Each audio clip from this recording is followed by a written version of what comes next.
No capítulo 11, Daniel recebe talvez a visão mais longa, detalhada e surpreendente de toda a sua vida.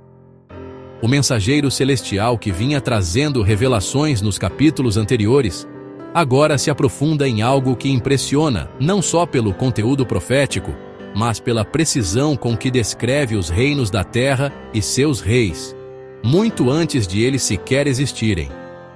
O anjo inicia a visão explicando que, após o domínio da Pérsia, surgiriam mais 3 reis, mas o quarto seria muito mais rico e poderoso que os anteriores.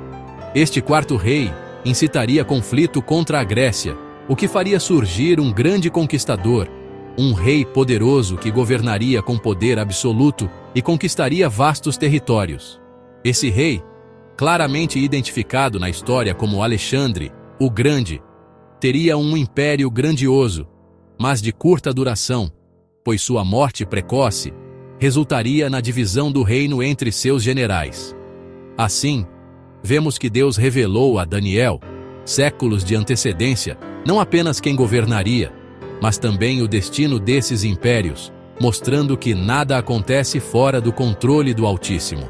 Após a queda de Alexandre, o anjo mostra a Daniel que seu império não passaria para seus descendentes, mas seria dividido em 4 partes, cada uma entregue a um de seus generais. Dentre esses reinos, 2 se destacariam: o reino do sul, ligado ao Egito e governado pelos Ptolomeus, e o reino do norte, ligado à Síria e dominado pelos Seleucidas. O restante do capítulo é, em grande parte, um relato detalhado dos conflitos intermináveis entre esses 2 reinos, alianças políticas, guerras, traições, casamentos arranjados para consolidar o poder, mas que terminavam em fracasso e derramamento de sangue. O anjo descreve com precisão o que a história confirma: batalhas entre Ptolomeus e Seleucidas, alianças quebradas e o impacto constante sobre a Terra Santa, que ficava bem no meio dessas 2 potências.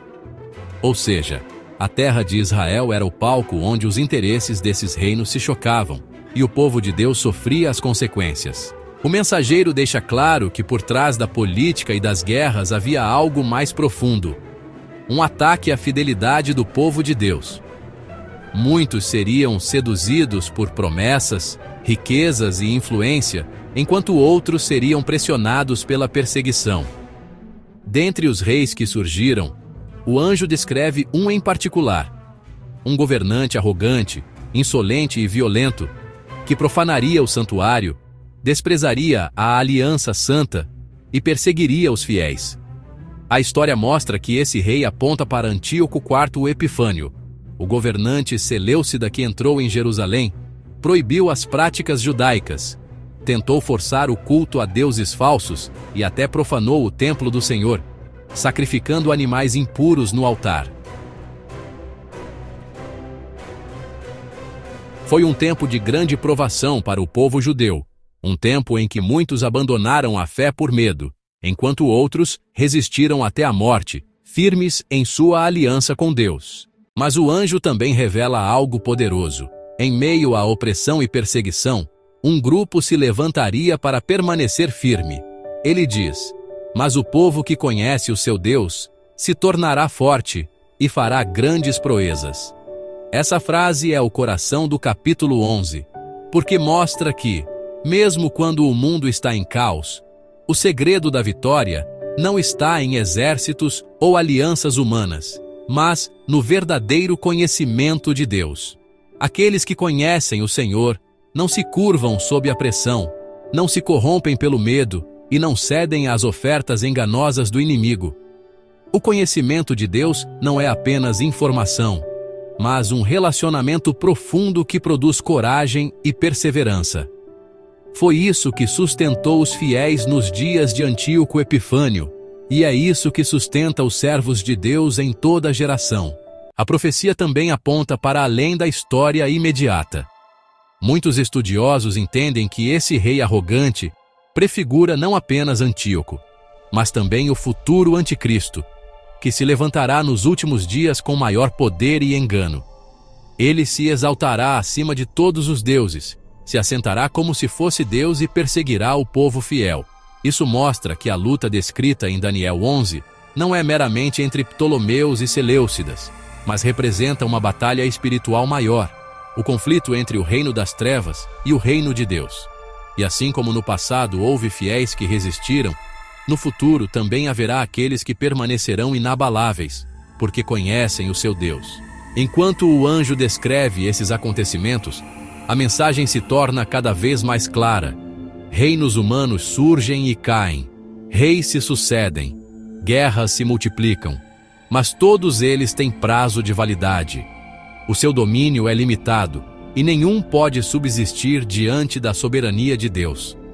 O mensageiro celestial mostra a Daniel que esses reinos podem parecer invencíveis por um tempo, mas chegará o momento em que sua arrogância será quebrada, seu poder cessará e sua memória se desvanecerá. O que permanece é o reino eterno, o domínio de Deus que nunca terá fim. Isso traz esperança, porque revela que, mesmo em meio a crises, corrupção e violência, há uma mão soberana guiando a história. Este capítulo é também um alerta para nós hoje.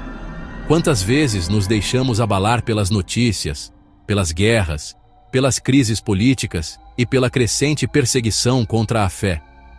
O capítulo 11 nos lembra que nada disso é novidade para Deus. Ele já conhece a história antes que ela aconteça. Ele já sabe o nome dos reis antes que nasçam e já determinou o fim de todo o poder humano. Isso nos chama a uma atitude de confiança. Se aqueles que conhecem o seu Deus permanecem firmes, então nós precisamos fazer parte desse grupo. Precisamos aprofundar nosso relacionamento com Ele, buscar intimidade em oração, enraizar nossas vidas em Sua palavra, para que, quando as pressões aumentarem, não sejamos abalados. Além disso, esse texto nos lembra que a verdadeira fé tem um custo. Muitos naquela época foram perseguidos, mortos e tiveram seus bens tomados por permanecerem fiéis. Mas também é dito que por meio dessas lutas, muitos seriam purificados e fortalecidos. Em outras palavras, a perseguição não destrói a fé, ela a refina. É no fogo da provação que os verdadeiros servos de Deus são revelados. E isso é igualmente verdadeiro hoje. O cenário pode mudar.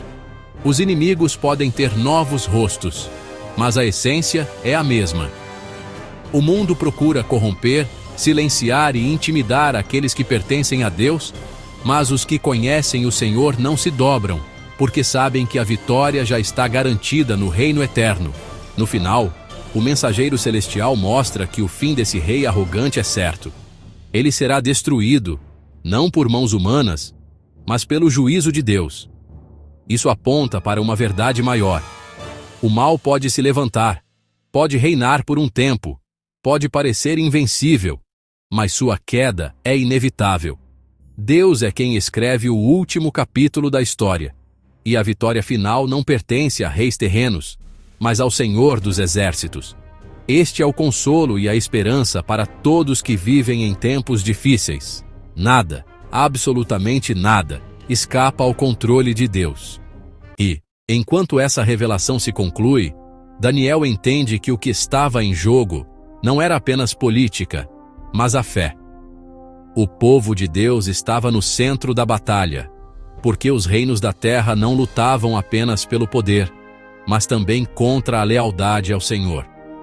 Essa visão não foi dada para Daniel ter medo, mas para estar preparado. E nós também somos chamados a viver preparados, porque os desafios continuarão até o fim. Mas aqueles que conhecem o seu Deus permanecerão firmes, resistirão e vencerão, não por sua própria força, mas porque são sustentados pelo Deus eterno. Se esta mensagem fortaleceu sua fé e renovou sua esperança, não se esqueça de compartilhar este vídeo com alguém que precisa ouvir essa palavra. Curta, se inscreva no canal e acompanhe os próximos capítulos dessa jornada pela vida e visões de Daniel. O Deus que revelou o futuro a Daniel é o mesmo que ainda está no controle hoje, e Ele é digno de nossa confiança.